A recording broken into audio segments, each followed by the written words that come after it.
The mansion of Elias Vance stood on a private ridge in Aspen, Colorado, a fortress of glass and timber that mocked the cold winter air. Tonight, however, the temperature inside the house plummeted far lower than the mountain outside.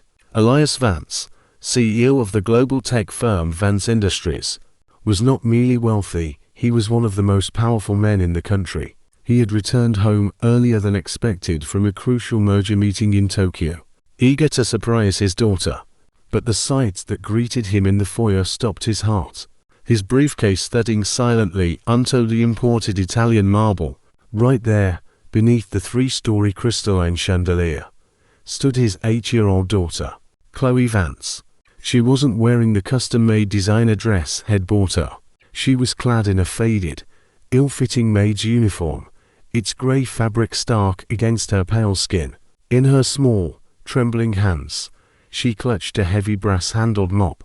Her dark hair, usually styled in neat braids, was falling loose, and shadows of exhaustion circled her bright green eyes, the same shade as her late mother's.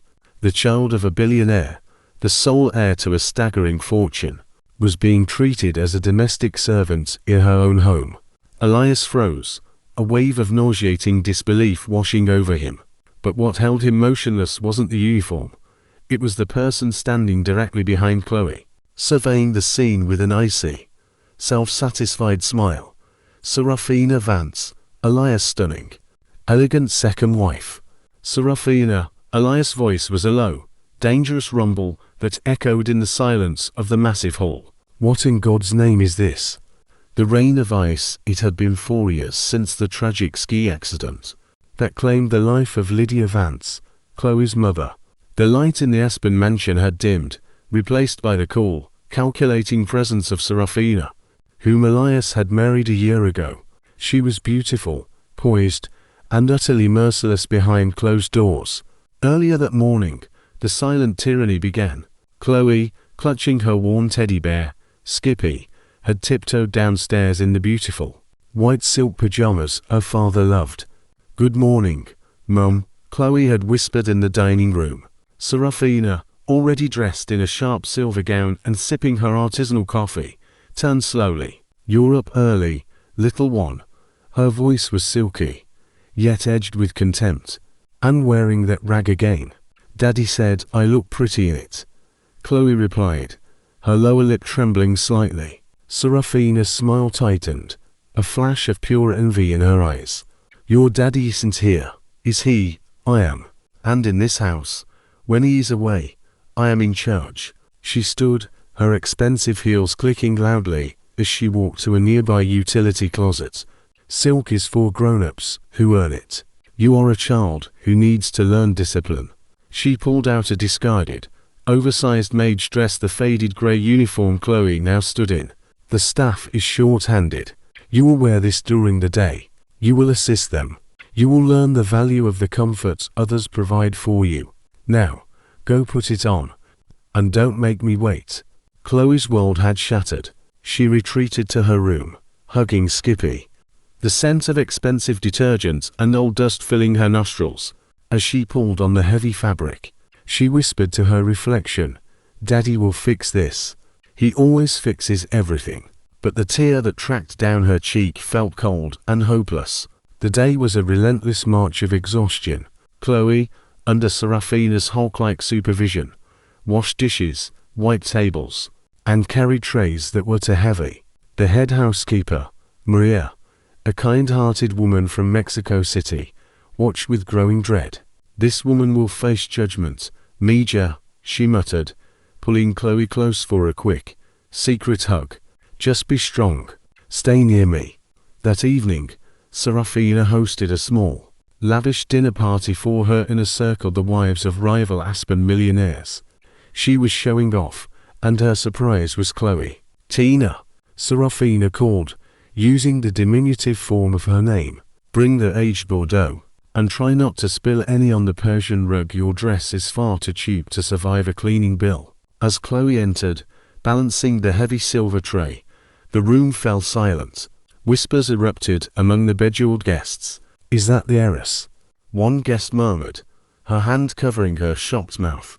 "Dressed like a scullery maid. What is she thinking? Another scoffed.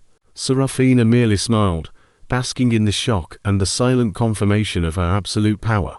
Just teaching her to be useful, she purred, pouring the wine herself. The last wife spoiled her. The final straw came during dessert. Chloe, exhausted and dizzy, stumbled slightly, and a small dessert fork clattered loudly onto the marble floor. Serafina's composure snapped.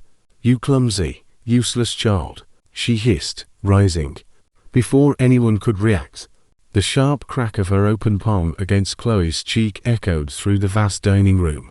Chloe stood still, her cheek burning, her eyes wide with shock. Tears welled, but she dared not let them fall. She bent quickly to retrieve the fork.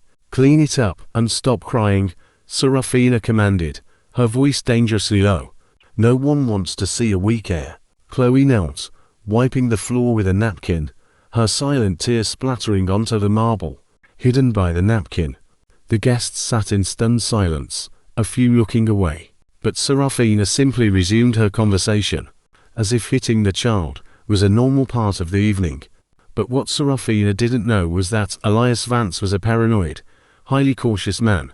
He had installed a highly advanced, discreet security system months ago, not just for intruders, but because he had an instinct that something was wrong. In the corner of the dining room ceiling, concealed in the air vent, a tiny red light had been blinking all evening, the recording light of a hidden camera. Every word, every cruel laugh, every tear, and the final, brutal slap had been captured in high-definition video. The vengeance of a father. Elias stood there, holding his daughter, his hand gently stroking the faint redness on her cheek. The rage that filled him was a cold, precise burn. "Why are you dressed like this? Who authorized this mockery?" Elias demanded, his voice devoid of warmth. Serafina stepped forward, her forced smile still plastered on her face. "Raymond Elias, darling, you're home." "It's nothing, honestly." Chloe was simply helping out. "Discipline, you know." "Discipline," Elias repeated, the single word hanging in the air.